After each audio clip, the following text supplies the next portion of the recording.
Tuesday Vargas, ibinandera ang bahay. Pawis at dugo ko yan. Kung di pa po kayo nakapalo, follow and share lang po para sa news update.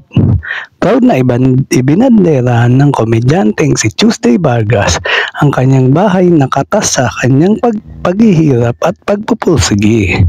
Sa kanyang panayam sa kapamilya broadcaster na si Karen Davila ay binahagi niya na mula sa kanyang malinis na pagtatrabaho ang kanyang naipundar na tirahan.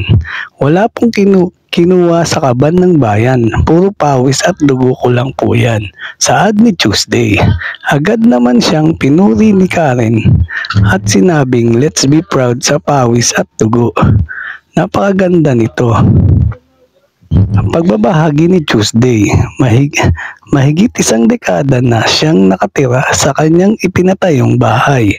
Ang ilang taon niyang pagtatrabaho bilang komedyante at ang pagtatanggap ng iba't ibang raket ang naging puhunan niya para may patayo ang kanyang bahay. Kasabay nito ang mag-isang pagtataguyod ni Tuesday sa kanyang anak.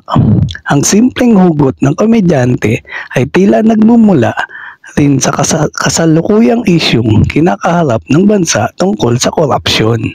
Maraming mga nepo babies ang pinatrending ng mga netizens dahil sa pag-flex nito ng mga mararangyang bagay gayong involved numano ang kanilang pamilya sa maanumalyang flood control project sa bansa. Aktibo rin si Tuesday sa pag-call out upang panagutin ang lahat ng mga taong sangkot sa lumalalang korupsyon sa bansa.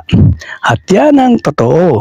Alright! Thank you for watching po. Follow for more video. Salamat!